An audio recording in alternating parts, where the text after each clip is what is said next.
Now we shall begin. You should answer the questions as you listen because you will not hear the recording a second time. Listen carefully and answer questions 1 to 6. Hello, Joan. I'm glad you could come. Hello, Peter. What's up? Is something the matter? No, everything's fine. It sounded urgent on the phone. Did it? It's just that I've had this idea and I wanted to see how soon we could get it off the ground. Well, don't keep me in suspense. You know they're planning to close down the local clinic. It was in the newspaper yesterday, but most people have actually known for some time. Well, I thought we should do something about it. What did you have in mind? I thought we could organise a charity event and donate the money to the clinic. I know it doesn't sound like much, but it will show the local council how we feel and that we mean business. That'll take quite a lot of organising. Why don't we just hold a protest outside the town hall? A protest would take just as much organisation as an event like this. Besides, I think fewer people would turn up. A village fair, or something like that, would attract more people and get money for the clinic. People are more generous when they're enjoying themselves. OK then, it sounds good to me. How do we start? First, we put our heads together and come up with a list of people who'll be willing to help and people who can provide us with some of the things we need. For example, we might need a caterer to provide refreshments, a rock band for entertainment, tents and so on. Then, we do a lot of telephoning around and try to get everybody together at the same time in the same place. Sounds like a lot of work to me. Well, that's only the beginning. First things first, though. Let's decide now on who to get to the initial meeting and where and when to hold it. Fine. Well, the village hall would be the best place to have the meeting. It's not as big as the youth club, but it's warmer. There'll be no problem getting permission to use it, but I suppose it depends on how many people we invite. We don't want too many, otherwise the meeting will go on too long and nothing will get decided. But the village hall is a good idea. It's more official than having it in someone's living room. How many? 6 or 8 people to start with? 10 at the most? OK, now we have to decide on a suitable day and time. Suitable to everybody, I mean. A Saturday or Sunday would seem to be the best choice because people aren't at work on those days. But they may not like the idea of giving up a part of their weekend for a meeting. Unless we persuade them it's for a good cause, or that it's to their advantage, and that it'll all be a lot of fun. We'll provide refreshments, of course. What if some don't want to give up their weekend? Then we'll give them an alternative. Say, one evening in the week after everybody's finished work. We'll see which is the most acceptable to them, then book the hall. I can do the refreshments for the meeting. I'll get Darren and Maggie to help me. I'm sure they'll be more than willing.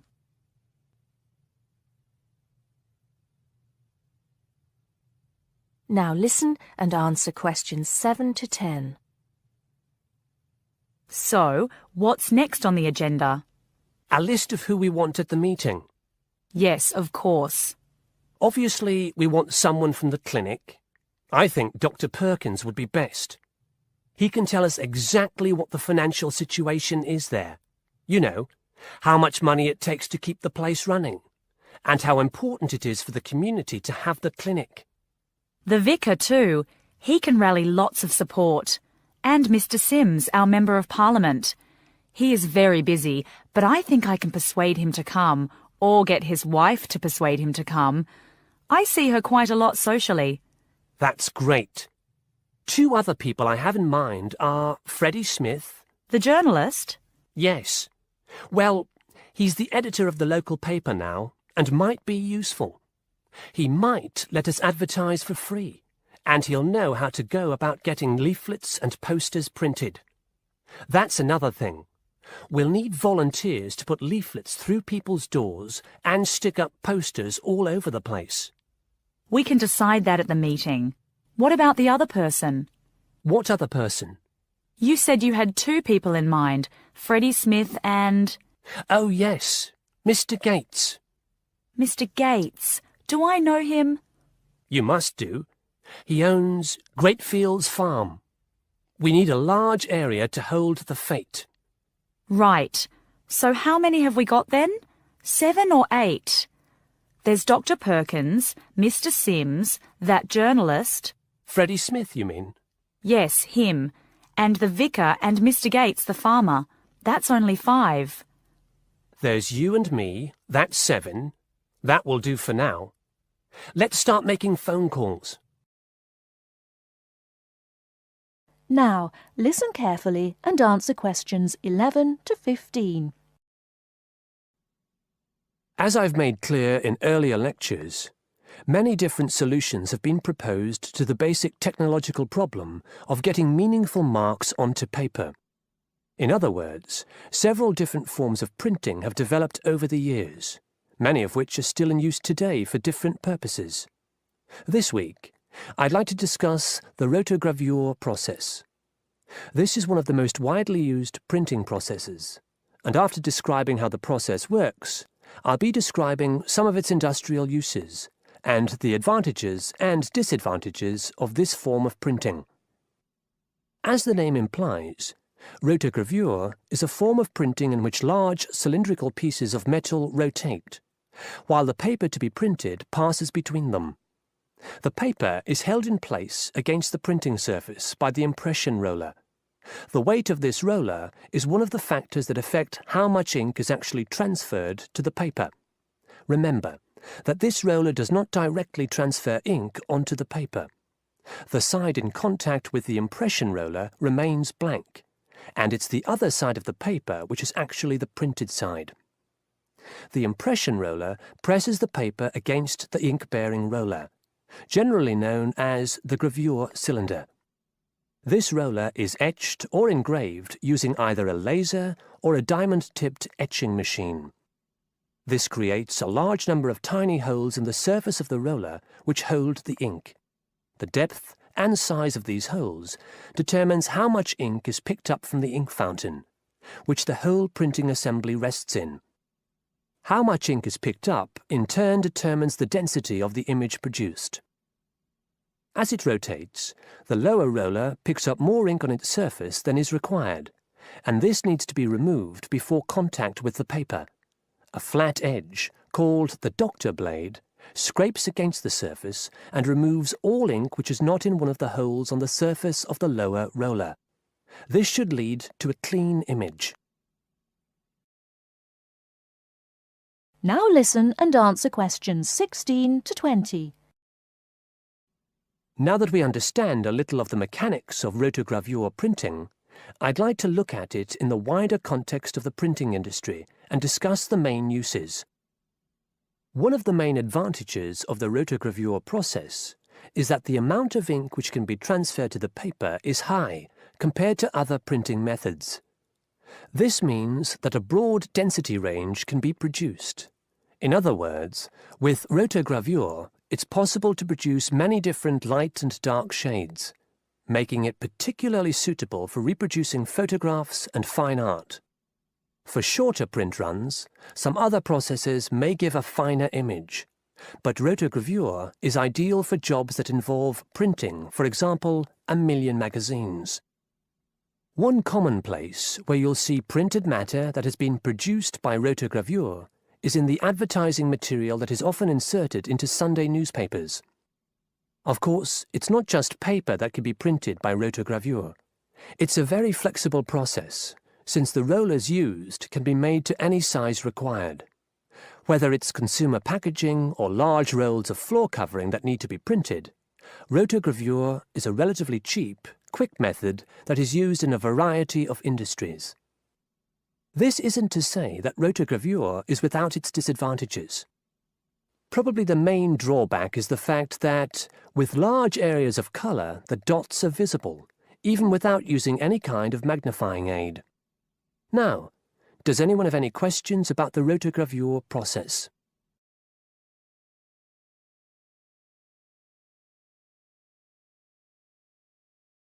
Now listen carefully and answer questions 21 to 26. We begin our examination of America in the 1960s with the usual caution. There is no sense in trying to understand any decade without looking at what came before. Those of you who still have outstanding coursework on the 1950s would do well to complete it now, if for no other reason than it will help make sense of the next series of lectures. But we must press on, and I'd like to begin my talk about the 60s with a reference to one of those things that came before, the post-war baby boom. With the end of the Second World War in 1945, there began in the USA an era of perceived prosperity and security. In short, people started to feel that the world was a much better and safer place to bring up children. So, at the start of the 60s, all those children born in the baby boom, 70 million in the US alone, were teenagers. As the 60s progressed, and as this large number of people approached adulthood, there was a noticeable shift in the balance of power, and young people began to have a voice in ways that were not considered possible in the more conservative atmosphere of the preceding decade. Things were moving forward at a rapid pace. The literature of the time brought out all the taboos. Everything was covered, such as race in, for example, the book To Kill a Mockingbird. The role of women changed, and equality for women, well, let's just say that once certain books were published, women were no longer going to be satisfied with their roles as devoted wives and mothers. Through literature alone, the whole fabric of society was challenged, and by the end of the 60s, things would never again be as they had pretty much been for the preceding 40 years.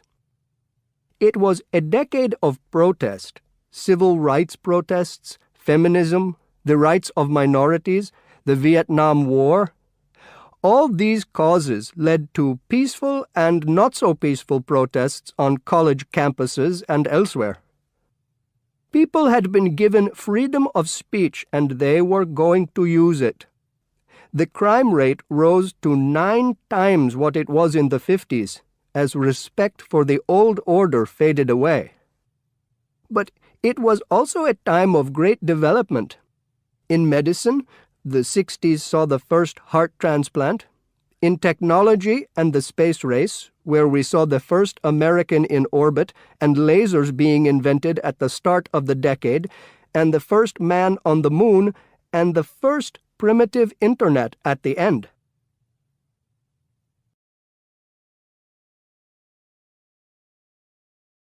Now listen and answer questions 27 to 30. None of this, good or bad, might have happened if things in 1962 had gone slightly differently. On October 16th, President John F. Kennedy met with his closest advisors at the White House. They had obtained photographic evidence showing that Cuba was building or installing nuclear weapons. It was widely believed that Cuba was preparing to fire these weapons at cities in the USA. Kennedy was faced with 3 choices: to try to resolve the crisis diplomatically by negotiating with Cuba and the Soviet Union, to take action to block the delivery of more weapons into Cuba, or to attack Cuba, destroying their weapons. Believing that the first option would end in failure and that the third option would lead to war, it was the second option that Kennedy chose. In doing so, he succeeded in preventing the buildup of more missiles. The Soviet Union then withdrew the weapons from Cuba. Most historians agree that if Kennedy had acted differently, the episode would have led to a full-scale nuclear war between the United States and the Soviet Union. Millions would have died, and the world would have been changed beyond recognition.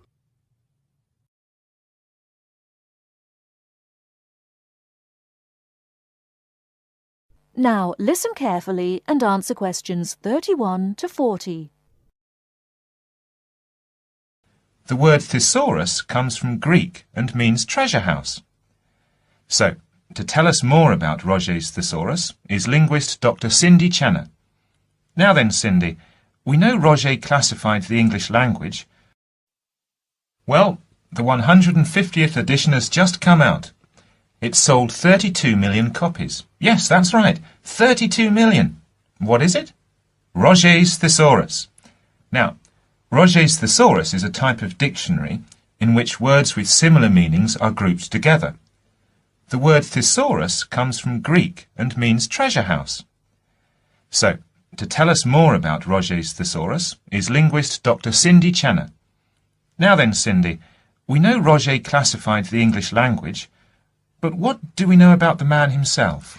Well, Mr. Roget, or to give him his full name, Peter Mark Roget, was a very interesting man indeed. He grew up in London, he was French, and he spent his early life in a French community there. He later travelled all the way from London to Edinburgh to study medicine at the university there, and graduated when he was 19 years old, and he later went on to become a founder of Manchester Medical School.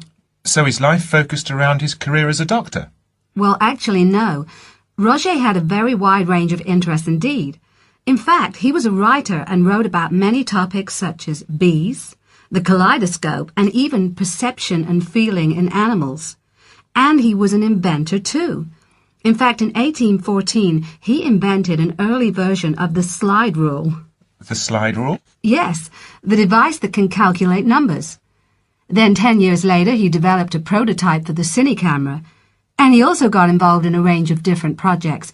For example, he became head of a commission investigating London's water supply, and he developed a method of water filtration through sand. And he was involved in the area of education. He was one of the founders of London University. And do you play chess by any chance, Mark? Yes, I do. Well, Roget invented the travelling chess set. So next time you're playing a game of chess on a train, you have Mr. Roget to thank. So, how did he actually find the time to classify the English language? Well, he only turned his full attention to the thesaurus when he retired, and that was when he was in his 70s. So what inspired him to write the thesaurus? Well, Roget believed that he should bring as much happiness and knowledge to the greatest number of people. So, during his career as a doctor, he gave free treatment to patients who couldn't afford to pay. We also know that he set up a clinic to help poor people to recover from operations and serious illnesses. Basically, he wrote the thesaurus to help people learn. He aimed to help those who needed practice in writing. He believed that writing skills would help people become more independent and lead happier lives. How popular is the thesaurus today? Well, it was first published in 1852 and it has never been out of print since. In fact, the book has become more popular with each edition that comes out. The invention of the crossword puzzle in 1913 certainly helped to increase the sales figures, though. I think the main reason why it is so popular is that it's thematic.